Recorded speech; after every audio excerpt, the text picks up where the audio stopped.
Thank you for staying with us. Let's have some conversation revolving around the state of the nation's economy. Before the current administration came on board, the economy of Nigeria was quite bad, thus forcing Mr. President to take some decisive actions, monetary policies, fiscal reforms here and there.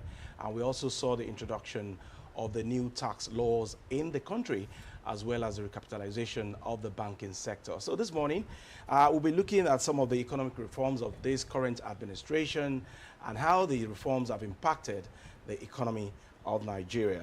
We have with us in the studio Olusesan Okunade, is a policy affairs analyst and a friend of the house. It's our pleasure to have you. Yeah, good morning, Jibola, and good morning, Thank Bemba. you. All right, Let me say happy Easter. Happy Easter to you Just too. coming out of the break. Yeah. Okay. So, like I did say, the economy of the country was quite bad when President Bola Ahmed Tinubu came on board. Mr. President was left with no choice but to introduce some fiscal and monetary reforms to further reposition the economy of the nation. But for you, which one is the most outstanding? And as we speak today, do you think that the economy of Nigeria is on the right path yet? Okay, thank you very much, and I want to appreciate your prologue of the states at which Mr. President met our economy. The first one that stands out for me, I would say, is in the area of our major source of revenue, which is crude oil. Before the administration came on board in 2023, you discovered that we are producing less than 1 million barrels per day.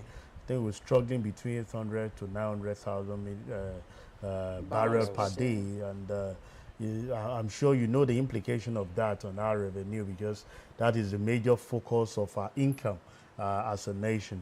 As we speak, I think we've been able to move from that less than 1 million to about 1.5 to 1.6 million. I think 2-3 days ago, I saw the Minister of Finance and Coordinating Minister of Economy speaking about 1.8 million barrels per day, and I consider as a quantum leap. You know, from that's more than 100%. You know, increase in the major source of income for us as a nation. The second aspect of it is the success of the fiscal reform that has been obsolete for over 20-something years. The tax law has been the one that we've been using, has been there for over 20-something years before Mr. President came in, and he was very intentional about it, to have set up a committee headed by the current Minister of State for Finance, Taiwo Oyedele, and they did a very pretty good job by actually seeing tax as an obligation on the part of every individual, which they must fulfill to the nation. The other aspect of it, which I must speak to, which a lot of citizens will tell you that they are not considering that as a success on the part of the of Mr. President, is the removal of subsidy. I'm sure you know it was a three statement on the day of inauguration. The president said subsidy is gone, and that three statement untumbled a lot of things. But for people like us, I've been an advocate of actually subsidy removal, which I will tell you that it has contributed immensely to some of the income on the part of the government. We've been able to generate a lot from that. And you allude to the fact that Subnational has continually been singing praises of Mr. President. Talk of any governor, even those in opposition, had no other option than to fall alignment with Mr. President because of the largesse that they've actually asked. And I love the way Mr. President has actually acted in the area of actually, you know, bringing that funds to the Subnational, so that you can have things, you know, development coming up at the state and at the local government, because those are the ones that impact so much. But I will still say there's a missing link for me, and in the area of security. I hope with the submission of the current IGP on the state policing, we can come out so that we can hold our state governor, because the level of insecurity is really not allowing some of the dividends that we, we've had to show on the part of. But if you go to every state, you can see every governor is inviting Mr. President. I'm sure either today or tomorrow, Mr. President will be here in Lagos. And some of the giant strides that we've put up were majorly the funds that were allocated to the state. I think 2-3 days ago during the holiday was at Ogun State, commissioning project. He's been to Ebonyi, he's been to other state, Bayelsa. So all the state governors are actually singing praises of what Mr. President have done. What we should be asking, although someone like me would have not tilted towards 100%, giving those funds to the state, possibly looking for a way of seeing how we can revamp our refinery, because the money is from the oil sector, either to have, contributory stuff where we have the PPP arrangement. Government will take money from the subsidy, revamp our refineries, possibly leaving in the hands of private sector to see the best they can actually back it, because that seems to be the elephant in the room that a lot of people are contending with. But by and large, we've seen some progress, even though there are hardship in the land. But my people will say, no pain, no gain. You have to just do those things and go through those looking at a future for more development in the area of economy. All right, so Sheson, 3 key areas you have identified this morning. I know that as the conversation progresses, other little areas will also be looked into. But in your own perspective, do you think that these reforms are, primarily stabilizing the economy, or are they laying the foundation for a better growth for the economy of Nigeria, since we are, assessing the giant strides Mr. President has made since he came to power about 3 years ago? Yeah, I would say that the foundation has actually been laid. We are just in the era of stabilizing the economy. If you look at the foreign exchange, for example, it's been pretty, stable in the last few years compared to what we used to have before now. Even though a lot of people are advocating for, the currency to be much more stronger. And I think the area we need to speak to for Mr. President this morning is concentrating on how we can be more productive. Now we have funds. And maybe I'll give kudos. Over the weekend, I've had calls I traveled. These days I traveled so much. And if you look between Lagos and Ogun, you've seen lots of factories, springing up. And I'm just asking myself, by the time government is consistent with their policy and we have production, in the hand of some of these factories coming on board, the yield that we're going to get will be much more than what we are actually experiencing now. I think particularly what we need is consistency in the part of government policy. Where there are some assorting of policy, it impacts on the direction at which organization, companies, factories can actually take decisions. So I would say we are actually consolidating on some of the foundations. If you look at the tax reform, everybody, wherever you go now, speaks about tax. Look at the current filing that was actually extended by the subnational. A lot of people are actually calling, what do I need to do? And I say before now, because before now, it is statutory. But the NTAA has actually streamlined it, putting punishment, penalty for those that fail to comply with some of those things. Now we are now asking to pay tax. We are saying file in your return. And what that is doing, like I read in some dailies, I think even the politician that approved this reform by becoming to look at it as, I hope we've not made serious mistake, by doing that. But sincerely speaking, it's a right direction where accountability. I read a write-up of someone that says, if you are not accountable, then we cannot commit our resources into your hands, because we must be seen that you see a lot of people before now, somebody is driving 2025 latest vehicle, and he's telling you that his annual tax return for the year is less than 10 million. You ask yourself, how did you actually get some of those things? Even if it is a gift, it's good. We want to acknowledge some of those gifts. Who is giving those gifts to you? I'm sure before you can actually give something, a gift worthwhile, you must have much more than enough. Are you paying tax that is commensurate to some of those things? Looking the area of, is government doing much enough with the taxes that's actually being generated? I think it's high time a lot of people needs to come out, speak, engage, ask for accountability in your area so that they can speak to it. I can speak more of Lagos because I can see development. You know, if they open the maybe Ojota Link Road, you can imagine the ease in the area of traffic, which is part of the focal point of Mr. Celebo, the governor for Lagos State. So if you have some of these things, it's high time we start engaging our local government chairman, engaging our state governor on accountability. And I want a situation where we can address that area of security. Lagos seems to be enjoying a lot of people. Don't forget that we have the RRS working in our favor. There is this LSTF fund on the part of Security Trust Fund, where you have collaboration between the private and the public engagement to support security architecture. Can we replicate some of these things? A lot of people are saying there is no state policing, but I say for Lagos, I feel that we've started practicing what we call state policing with the RRS, the neighborhood watch, providing, those complementary service to the regular police.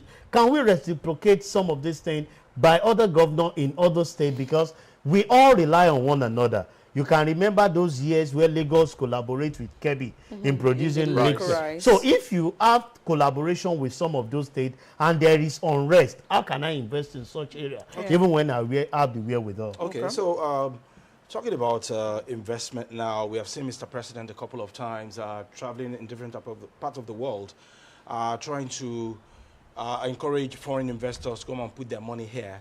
But then you pointed out now that we're still battling with the problem of insecurity. Some of these bold moves of Mr. President, are we beginning to feel the impact? Have we started seeing the results reflecting on the state of the economy in terms of FDI? Yeah, I would say no.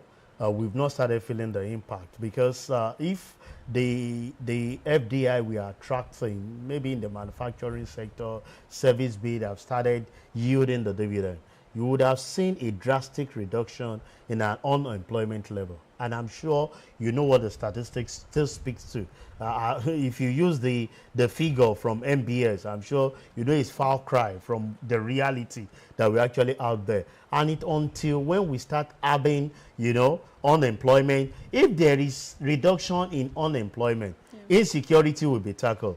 Because they will continue to tell you that an idle ends a devil's workshop. A lot of people that are preoccupied themselves with some of the ills that we have in the society is because they are not engaged. Imagine somebody who the government has actually engaged in agricultural produce. Let's take Lagos for example. Some of those people that you see, picking pockets and they're attacking people in traffic are being engaged in farming in Ekpe land. Will you, by the time you've dig a dog and do all those things, all you need to just do is to have a better sleep for yourself. So I feel we need to have constant engagement. We are not as far as I'm concerned, we can see them coming on, and that's the example I gave to you of a Lagos, Ogun State, Ibadan Expressway. Because in the next 5 years, if we go in the quantum at which we go, there won't be an extension. It will be what is obtainable in UK, where you can travel from Lagos to Ogun State, even from Ibadan.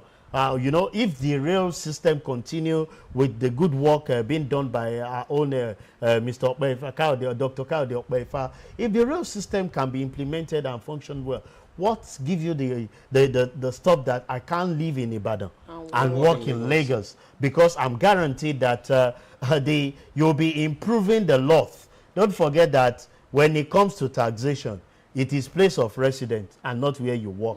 So a lot of people that will work in Lagos and reside in Ibadan will pay their taxes to Ibadan, and that on its own is contributing to the bottom line, developing that area, in making sure that you contribute. So I want a situation where this issue of insecurity is actually, let me use the street language, falling the hand of Mr. President. Because each time you need to, as at this morning I was on a particular station, and what we're actually discussing is the killing in Plateau, in Benue.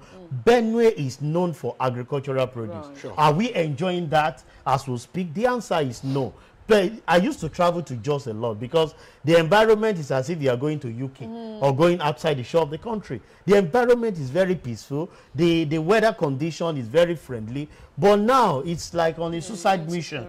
If you must go, when the governor is coming to address the people, and it's coming in Amotan, he can tell you that people like me should not consider, going Traveling to that. But it used to be a tourist attraction where people will go, and you can see that they are losing, impact on the bottom line. And that's why I feel that if the submission of the current IGP is actually fast track, and we can start holding all the governor rather than saying any little thing, Mr. President, come to my... No, you are the CSO of the state. If you are not capable of delivering, then let's consider another alternative to actually lead us, because security of an environment give prosperity to that particular area. Okay, so from what all you've mentioned now, let's also quickly look at, because for those, for economists, they would also measure the growth of every economy by the GDP of that country and the inflation rate. And of course, if we look at the released figure of Nigeria's GDP growth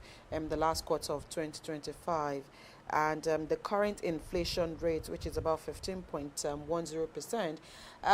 If we remember, I think January 1st last year, Mr. President gave a projection of 15%, and we all thought that it was Herculean to actually, get to that position. But gradually we are getting there. So when you look at the GDP of Nigeria and the current inflation rate, would you say that indeed we're gradually getting to the stability that you mentioned to earlier? And which areas should government also look at firming up, the reforms as we speak currently? Yeah, when we speak to this issue of GDP, inflation, to the common man out there, it doesn't matter. The impact is actually not being felt. Right. We can have the figures, on paper, but the reality still speaks to a lot of us have questioned the inflation rate at 15%. Don't forget, we rebased our inflation rate to what it is as we speak. But when you speak about the reality, it's beyond the 15%. So if you ask me, we must have had some improvement in terms of GDP to be where it is as we speak. But I feel that the common man out there is not feeling the impact that is expected. And I will speak to this. Is a major thing that I will continue to hold Mr. President accountable, because it impacts on every common man, and that can translate on improving that GDP that a common man on the street will be able to allude to it. And it's about our energy. As we speak, the energy sector, I think, require emergency. If there's any emergency rule beyond that which was declared in Rivers State, I think we need that in the power sector. So and that I think the one, the Mr. President, the loan approval is not going to make any much difference? The loan approval, I've seen several loans being approved. Don't forget, during Obasanjo, so much billions was gulped into the sector. $16 billion. The dollars. Do we see that value translating into, what is expected to have improved? We've been battling between 3,000 megawatt and 5,000 for several years, and that has not contributed to the bottom line. And don't forget, Mr. President saw this while he was coming in, and he made that as a, he complained and said, just take me by my word, within the first 4 years, I'm going to translate the electricity sector. But based on my own personal view, define all odds? Based on my own parameter, is failure that I can see everywhere. We patiently, gave that respect and regard. I'm sure we discussed on this platform cost reflective tariff, band A, band B. You ask yourself, people on band A, are they indeed on band A as we speak? 2 weeks ago, we saw the apology on behalf of Mr. Minister of Power. And I asked myself, I don't know, a lot of people said he has actually resigned, but I feel that that approval, I feel that with that apology, left for me, if I'm Mr. President, is to be fired. Because if one of the promises you've given to the citizen is to improve on electricity, and what we're getting is apology, that means the man that is assigned that responsibility has failed you as an individual. And it speaks volume in the area of the trust gap we are trying to build. Because by now we thought that we should be doing as much as 10,000 megawatts, you know.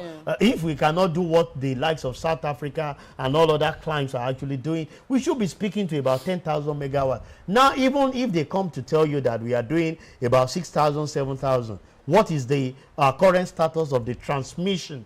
Don't forget that Siemens came in with a project during the last administration. I've asked several questions to say, where are we? Is it that we've jettisoned that particular project, or we are still on course?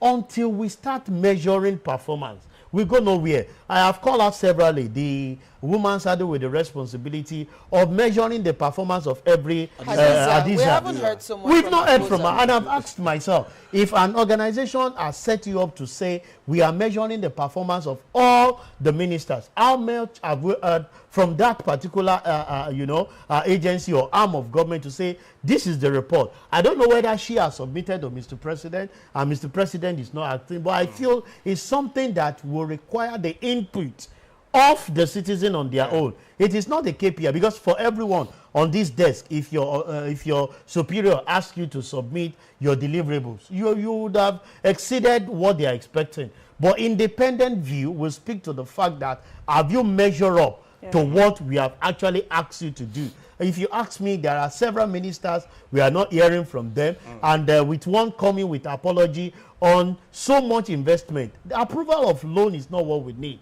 but implementation of the set rule. A lot of people have asked in the area of covering metering gap. We've not been able to do it. Generation, we've not been able to get there. Transmission, I can tell you, Bimbo, Jibola, if we are able to get the power sector right. A lot of artisans, a lot of young people, people are creative. Where is the power for them to do it?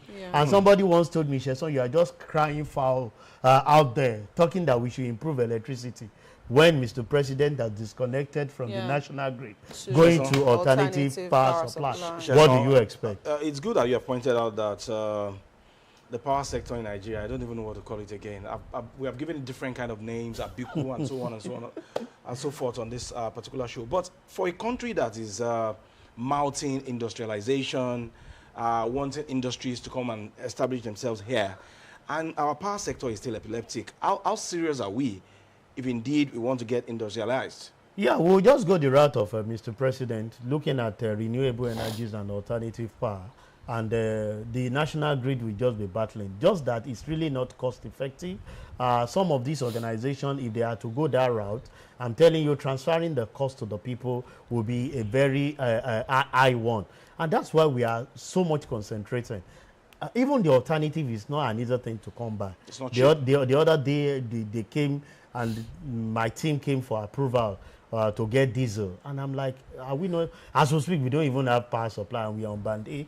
And we've just been, because if you're on band A, I expect a swift response on the part of the disco if there is a fault, because you are going to get your revenue. Well, a lot of us have been running on diesel, and diesel is really not, as at the last time when I left, maybe it was last week, it was about 1,800 per liter. And you're asking yourself, some of the costs on behalf of some of these organizations will be transferred to the end user. And that's why I keep saying that Mr. President needs to be decisive about the power sector on things that needs to be done.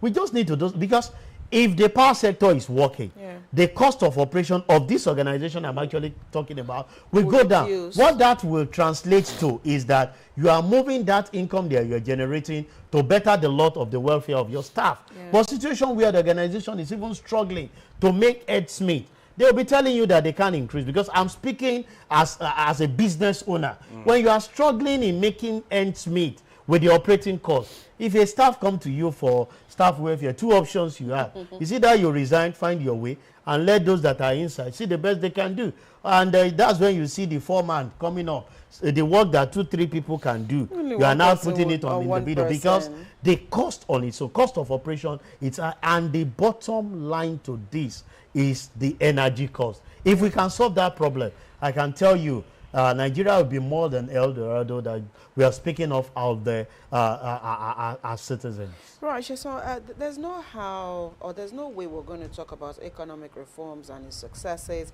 and not talk about diversification. And we've been mounting diversification for God knows how long. There are other areas where government can also begin to look into that can also be part of the sectors that can also drive economic growth in Nigeria. A lot of people have mentioned or have identified agriculture and the service sectors as two sectors that government needs to prioritize and look at how they also can be drivers of the economy. Do you subscribe to those two key sectors, or which other sector would you like to add for government to begin to give also some preference to, so we also do not totally keep relying on crude and the oil sector? Yeah, Bimbo, sincerely speaking, I will align with those first two areas, the service area. I'm sure you can see the quantum leap we've seen in the area of fintech. This generation that we're talking of, everything is going digitalized. But there is still a setback, if you ask me. Whatever we are generating from the service-based area, we can do much more. And it speaks to that last discourse of power. Yeah. If you go to some of these service providers, what they spend in maintaining those base stations is enormous. You want to talk about the foreign exchange in acquiring those assets that they will install on site? Do you want to talk about the operating cost of sustaining that site to make sure there is 24-hour power supply so that you don't have a downtime? It's huge. And when you go to agriculture, I have discussed it. Insecurity has actually denied us of enjoying some of the things that we should be benefiting from agriculture. God has sincerely blessed this country with a very good land that you don't need to stress. There was a time some friend came from foreign country and they looked, we traveled from Lagos to Akure, and they saw the vast land. They said, who planted this? I said, are you kidding? These are things that grew on their own without people planting them. And they are like in their country, they rely on irrigation for survival. And they actually have good things, because I've had opportunity to be in that in those countries too. So we have blessed land, but insecurity is denying us having access. A lot of people that should be carrying out agricultural produce are producing more children rather than producing farm because they are the IDP. So how do you manage that? Our population keep increasing, our productivity is reducing. And that's why if we can entwine the energy and security by Mr. President, I can tell you that you can only imagine the success that we'll be addressing. Maybe other areas we can speak to, maybe the health sector, education sector. I want a situation where we can revamp our education. I will always refer to our fathers when they will tell you that in this country, white men were flying in, the likes of OAU, UI, to access education. Reverse is the case that we are the one running to them. How can we, we have the intellect. When it comes to human capital, globally, I keep telling people that Nigeria is blessed. Even when you see a child that has not, checked on the four walls of a school, the level of intellectual capacity that is entrenched in such children, all we need is just to open up. It's not like I always tell people, it's not everybody that will read the four walls of university. School, How are we developing our technical education? How are we improving on our college of education where people can go back to, in fact, people will value an NCE graduate, because they have passion for education. These are areas I feel we need to. I will continue to give kudos that a lot of us can speak this good English because the likes of Baba Jakonde gave us the opportunity. Because who are our parents? Can we go back and see how government can reintroduce this free education? you know, in public school, not going to private. How many people can afford private school? Private institution across both from primary to secondary to tertiary institution is unaffordable for people. And the only way the government can encourage, you know, more people to do this is by providing this free education for people to have access to it.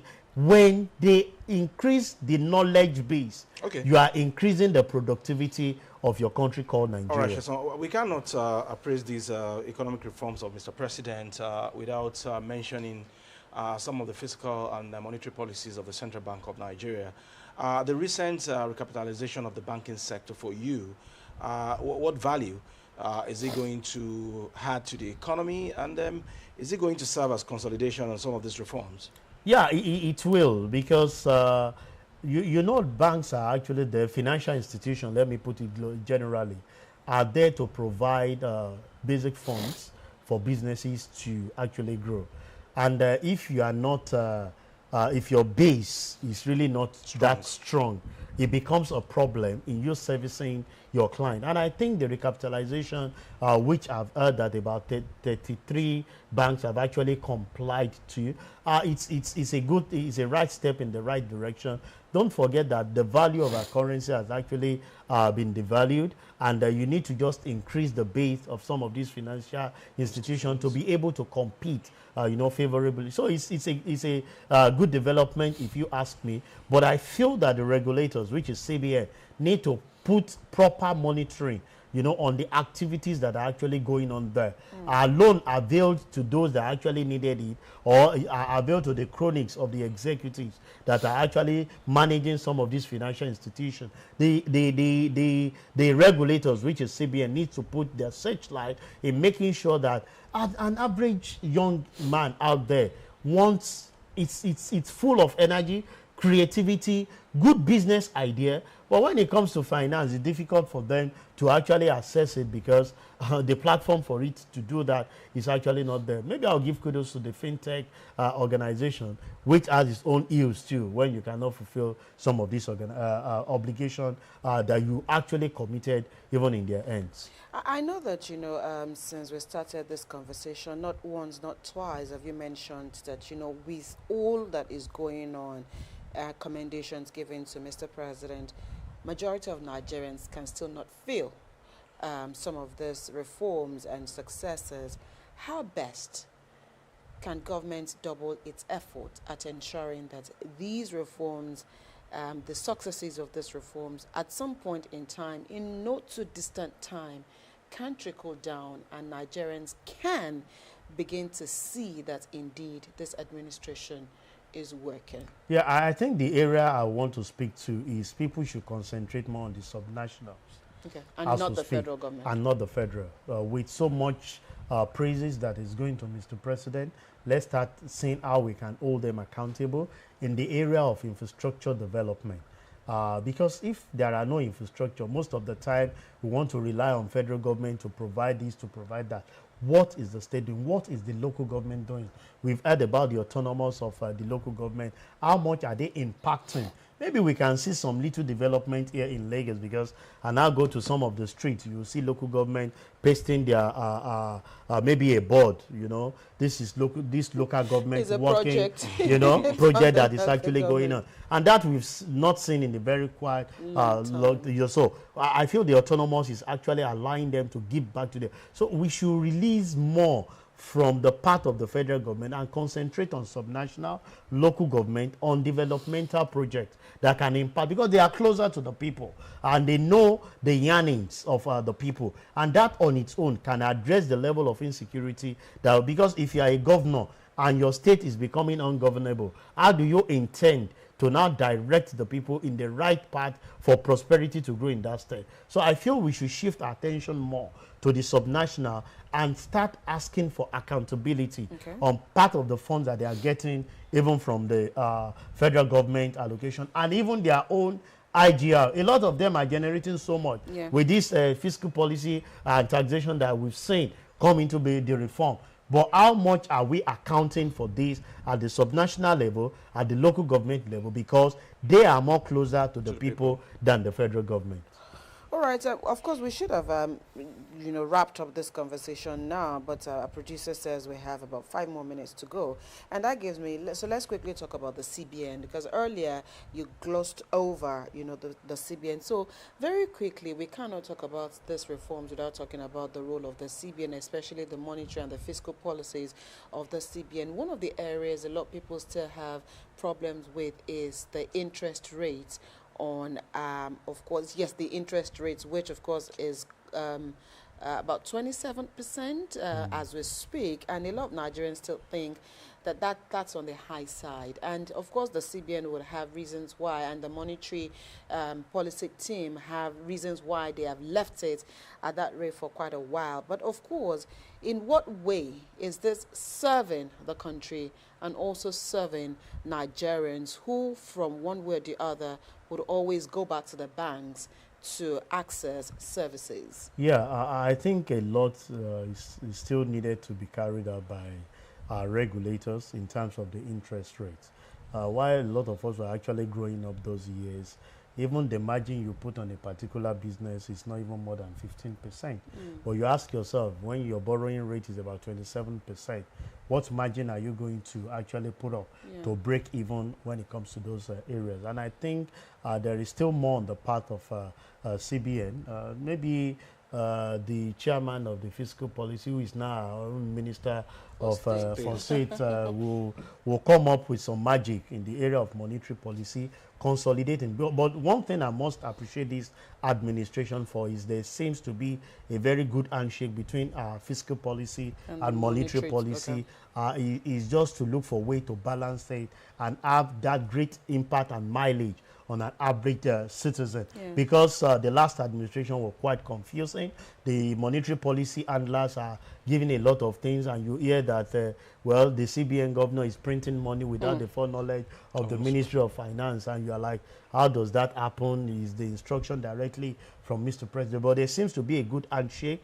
I think, was it last week, I saw even the CBN governor, visiting the NRS executive chairman in Abuja, having a talk. So those collaboration can actually give a safe landing on the direction that they're actually going. Taxation seems to be the oil for Nigeria as we speak, with the revenue that is actually coming on board. So how much can we now look at giving reliefs, to businessmen so that you can have more, in that particular area? So I would say that they still have a lot to do. We want a situation where interest rate can go back to single digits, where average businessman can have access, to borrowing to improve on their productivity. If a nation is not producing, it becomes a problem. You can give it to the Asian countries, the Chinese and the likes. It's because they are, see, when you produce and you are self-sufficient, it opens the door for exports. But when all you rely on is import-based, you are just dependent on anything they produce, the quality assurance of even what you consume is not even guaranteed because you don't have control over it. But when you produce those things locally, you can engage it. And there are things that the production of it is peculiar, even to us as a nation. So we must open up that productive arm in such a way that businesses can grow. And CBN plays a major role in making sure that access to funds is actually at a very reasonable rate for the upcoming generation. A lot of young people have fantastic ideas because the world is a global space now, and they're having engagement with people outside the world on things that they can do. So when they come up with the idea, the startup is good, but you ask yourself, what is the mileage that we are covering with all this startup business? If the funds is accessible to some of those people with a control mechanism, because what we know before now is that a lot of people will even borrow funds, and that's when they will consider having more wives to themselves. How much are we monitoring some of these areas? But we must monitor to later, put those control mechanisms, a system that actually report failure on the part of people that are not doing the right thing, and together we can make our country great. Okay. So pending when we are going to start seeing the significant impact of diversifying the economy, as we speak, things whether we like it or not, is in the favor of Nigeria. When you look at the mainstay of the economy, which is the oil, the price is up there, and is giving government the opportunity to generate more funds, even though people are paying more for petrol. So some of those gains that we are going to see from the price of crude oil at the international market now, how do you think government should apply these funds to further transform the economy? Yeah, I think for me, the price of crude oil based on our budget was between 67 and 75.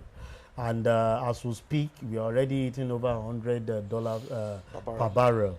I feel the government should be intentional to put up a process in having a PPP arrangement with our refineries. I think some of these funds can go a long way.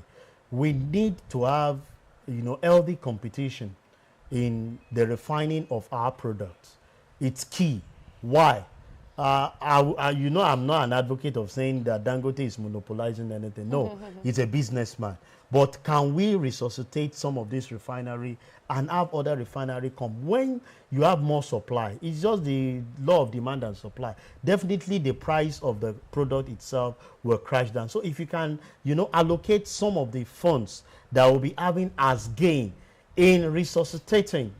We are not saying that government should go into that business. They are not saddled with that business. All they need to do is to have the private sector having a buy-in. At least we bought shares in Dangote refinery. They can have stake in some of this refinery, sell to the private owners who understand the dynamics of business, and let's have, you can imagine if you have 5 refinery functioning. Right. We'll have local content, self-satisfactory domestically, and we can push that even becoming a force in the Western, in West Africa, if not Africa, in terms of a petroleum product dispatch to some of these things. I think that is an area I feel I want the government to do. And if that is applicable, then we have more of this gas that we are flaring, being compacted to support in the area of energy generation, because a lot that we are hearing every day is that no gas, and we keep flaring gas as if we don't actually need it. Okay. All right, this will be a fine place to leave this conversation this morning. Thank you so much, Olusesan Okunade, Policy Development Analyst, for finding time to be with us on the program today. We appreciate your thoughts. It's always a great time to be with you and Jibola all the time. Thank you. All right, we'll take a quick break. When the conversation returns, Adebimpe will be here with her Lagos conversation.